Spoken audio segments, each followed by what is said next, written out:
I had been, up to my retirement in the banking industry for 35 years. I've never seen a construction or construction renovation loan structured this way.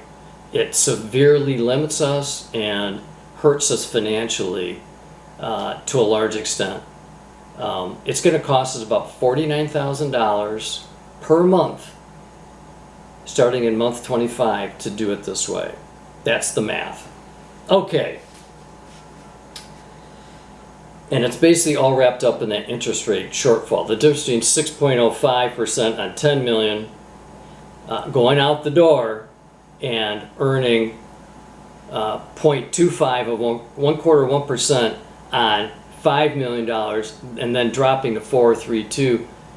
You're paying out $50,000 a month, and you're earning about $1,000 a month just to start. I mean, you're in the hole $49,000 a month. That's what we're dealing with. Okay. Next issue, lack of FDIC insurance coverage on that $5 million deposit starting in month 25, according to the board's proposal.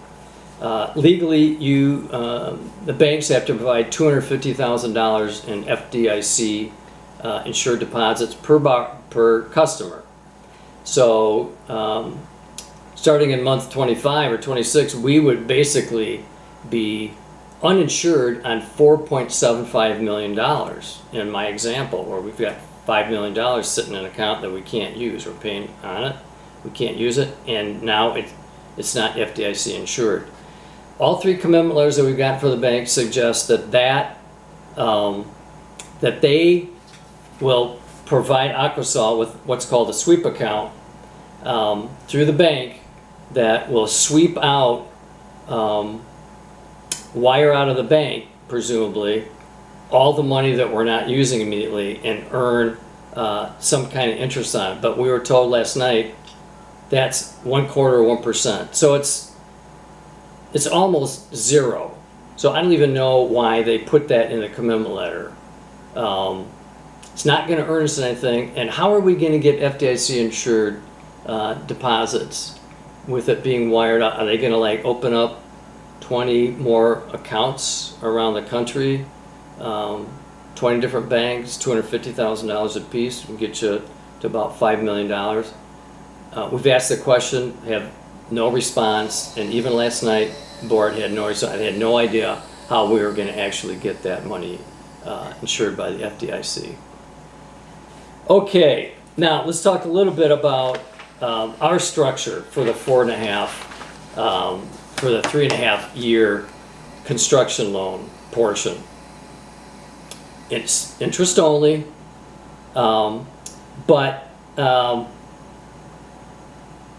what happens during the 3.5 years is we start out with a zero balance on the construction line of credit, and as construction goes along, we build up to $1 million, $2 million, $3 million, $4 million, $5 million, $6 million, $7 million, $8 million, $10 million, and we'll draw all $10 million by the end of the 3.5 years. That's our projection. But along the way, our only obligation is interest only monthly. But along the way, we'll be collecting a lot more money monthly from owners with the special assessment payments. And so we'll have a lot of additional cash. The draws on the line will pay the contractors. The additional money from the special assessment collection will pay down on the principal as we choose. We're not obligated to do that, but as we choose, after we've paid the interest on an increasing balance. But the interest is small in comparison to what we're collecting. So we'll have a lot of additional principal payments to make. We project by the end of 3.5 years that our loan balance, we'll have drawn $10 million, but we'll have paid down to a little bit over $7 million balance. So at the end of 3.5 years, for the remaining 11.5 years, we'll pay full principal and interest payments of 11.5 years, starting at a little bit over $7 million. And we'll have a little savings account for a rainy day, some unexpected expenses, and that's the way it's typically done in the banking industry. That's the standard, not what the bank what the board is proposing in this last commitment letter. Okay, so at the end of 3.5 years, we convert that $7 million into a full payout installment loan, if you will, or term loan with principal and interest payments. It pays it down to zero. At the end of the 15 years, talking about a 15-year amortization, 3.5 years plus 11.5, pay it down to zero. And we'll have the money to do that because the money coming in compared to the loan payments will about offset each other. And then, of course, there's no need to worry about deposit funds not being insured by the FDIC. Why? Because we don't have any funds deposited or dropped into a deposit account of ours at the bank at the end of 2 years, because now we've got a 3.5-year construction period. All we're doing to pay contractors is drawing on the line of credit and going up towards 10, and then we'll be down to 7 by the end of 3.5 years. And so there's nothing sitting in a checking account. We could have a savings account, but our plan is to keep that below the $250,000, and that's the way you manage these projects. You don't have your rear end hanging out there not insured by FDIC on a big chunk of deposit funds that you can't pay contractors with because you haven't been billed for that yet. Okay, and the other reason you need 3.5 years is because we aren't going to know what all of our all-in costs are. There are going to be cost overruns. We don't know what our reserve is going to need to be for a while, and so we know we're going to have those expenses. We don't know how much they are, and so we don't want to be sort of pigeonholed into making payments 2 years into the construction loan and wasting money away, and we still know that we're going to have cost overruns and the reserve to deal with. Yeah, we're wasting money that doesn't need to be wasted, that could be used in future months before the 3.5 years is up to help us plan and pay for the cost overruns and fund a reserve, for future years. The next topic here is the question of, are we able to refinance without a prepayment penalty with the bank of record here that's issued these 3 commitment letters? We were told we'd be able to without prepayment penalty. This goes back to February 23rd. The board told us this.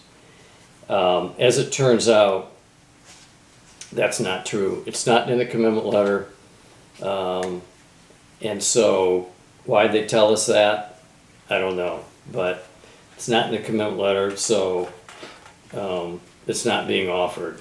So what that means is that if we want a lower rate, we're either going to have to move it, pay the prepayment penalty, which will be significant, or try and negotiate with this bank to reduce our rate and live with the consequences. But we were told that there'd be no penalty if we left the loan with them and refinanced, like if rates dropped to 4% or 5%, 4.5% in the next several years. We're not going to have that option. Okay, the next topic is customized loan payments. Those are not going to be available with the board's plan. We would like to offer that. It only makes sense. We're going to start out, it appears, with a 15-year full amortizing loan transaction. The first 3.5 years is what we're pushing for, which would be the construction line of credit, interest only payments, pay down the principal as we want to on our schedule. And we'd like to be people have the lowest possible monthly payments to start because it'll be a 15-year total payout, and the special assessments will start on day 1. So, but if somebody wants to pay off in 10 years and get credit for that by paying additional principal payments, so they've effectively paid down their loan transaction, well, their full payments on their special assessment early.